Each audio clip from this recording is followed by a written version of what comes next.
आप सभी को मेरा नमस्कार। कोना कक्षा का कार्यक्रम आप सभी जानते हैं कि धात के सारे ही कार्यक्रम समाज के सहयोग से चलने वाले कार्यक्रम है। इसी तरह से कोना कक्षा का जो कार्यक्रम है ये भी समाज के सहयोग से ही चलता है और समाज का एक अभूतपूर्व सहयोग हमें इसमें मिलता रहता है। विगत 2 वर्षों में जब हमने इसको कोना कक्षा का जो कार्यक्रम है इसकी शुरुआत हुई थी 2018 में और तब देहरादून से 28 कोनों के साथ में इसकी शुरुआत हुई थी। उसके बाद 2019 तक ठीक चला, लेकिन 2020 में फिर कोविड महामारी आ गई और जिसकी वजह से फिर कार्यक्रम हमारा बाधित रहा।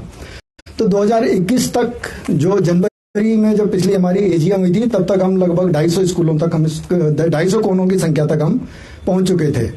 2020 में कोविड रहा तो हम इस पे ज्यादा काम नहीं कर पाए। यद्यपि हम स्कूलों से, शिक्षकों से और बच्चों से ऑडियो और वीडियो के माध्यम से जुड़े रहे, विभिन्न तरह की वार्ताएं करते रहे, हमारा किसी भी तरह से संपर्क नहीं टूटा। लेकिन जो एक्चुअल कार्यक्रम था कोने स्थापित करने का वो हम लोग उस पीरियड में नहीं कर पाए।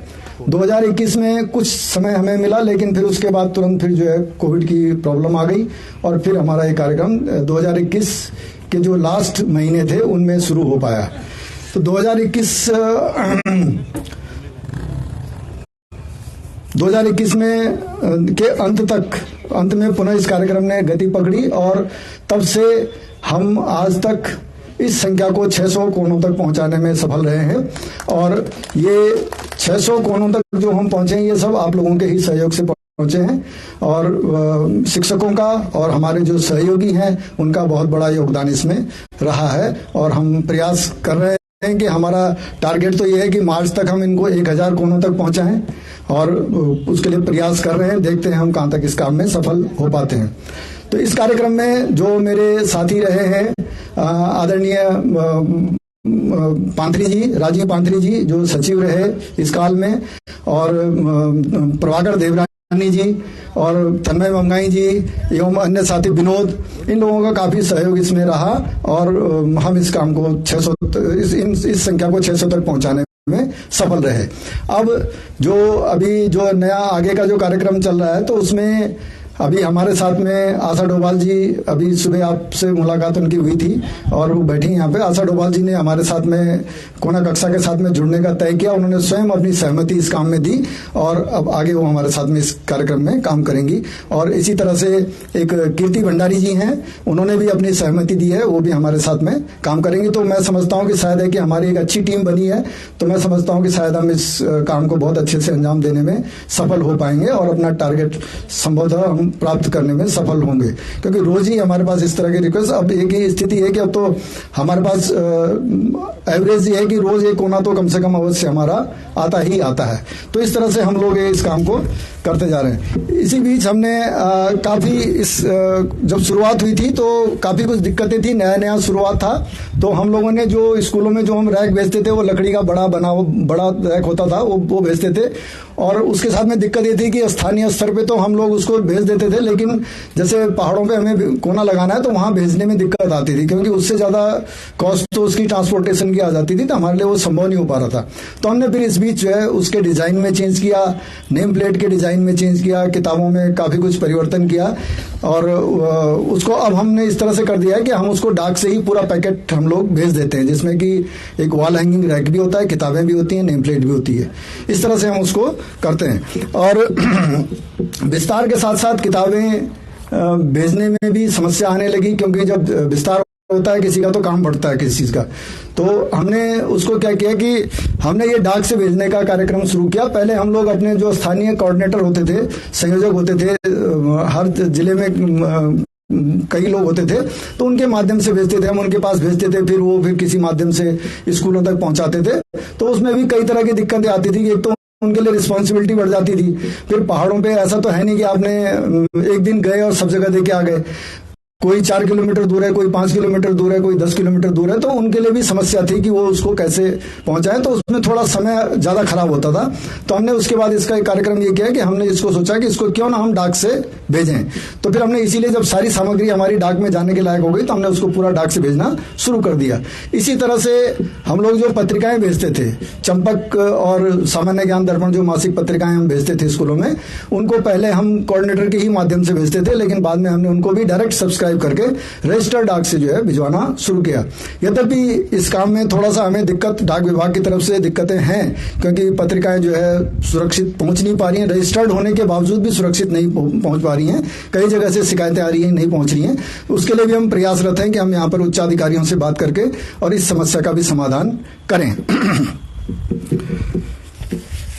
अभी हम भविष्य में सोच रहे हैं कि जो हम पुस्तकों के सेट जो हम स्कूलों में भेजते हैं, उसमें हमारा एक प्रयास अब ये है कि हम उत्तराखंड की जो विभूतियां हैं उनके ऊपर छोटी छोटी जानकारी युक्त उनकी जीवनी के ऊपर 4 पेज या 6 पेज की छोटी छोटी किताबें हम अपनी छपवाएं और उनको भी स्कूलों में भेजें, ताकि जो नई पौध है उनको भी पता लग सके कि उत्तराखंड में किस तरह की विभूतियां रही है और उन्होंने क्या क्या काम किए हैं। तो एक हम ये भी एक कार्यक्रम हम कर रहे हैं। इसी तरह से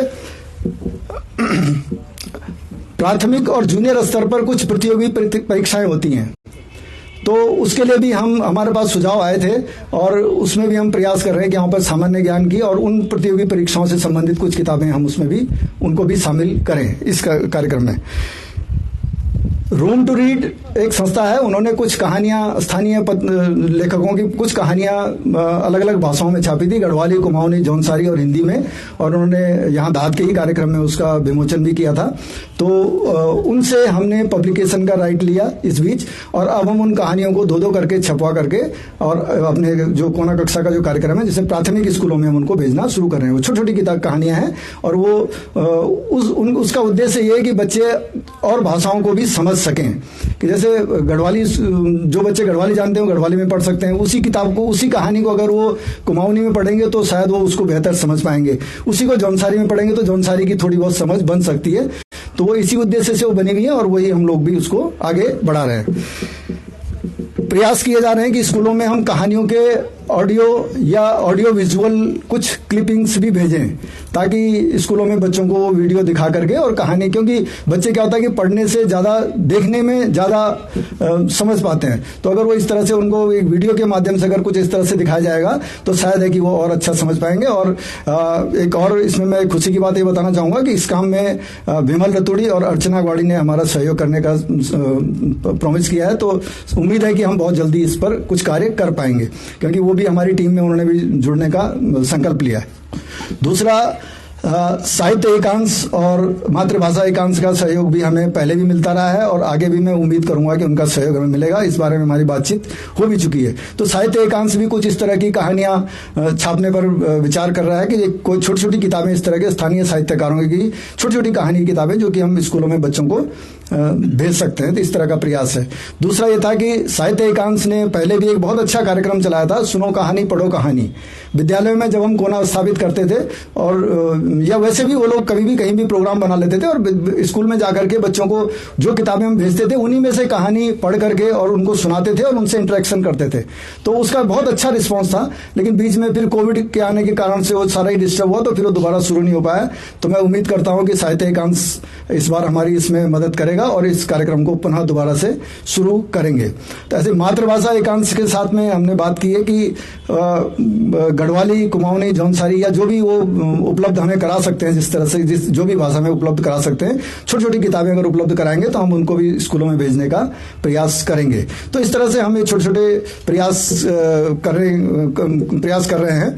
अब देखते हैं इसमें आगे कितना सफल हो पाते हैं, और उम्मीद करता हूं कि नई टीम हमारी जो है इस काम में हमारी बहुत बढ़ चढ़ करके काम करेगी, उत्साह से काम करेगी, और हम इस अपने जो लक्ष्य हैं उनको निरंतर प्राप्त करते रहेंगे। 1000 का लक्ष्य तो हमारा मार्च तक का ही है, देखते हैं कहां तक सफल हो पाते हैं। और मेरी एक सबसे अपील भी रहेगी कि जो लोग भी सुन रहे हैं, जो लोग भी देख रहे हैं और जो लोग इस कार्यक्रम से ऑलरेडी जुड़े हुए हैं, उनसे मेरी अपेक्षा रहेगी कि वो अपने मित्रों से, संबंधियों से, रिश्तेदारों से और अपने साथियों से जो भी हों उनसे इसकी चर्चा करें और हमारा इस कार्यक्रम को आगे बढ़ाने में, इस टारगेट को अचीव करने में हमारा सहयोग करें। धन्यवाद।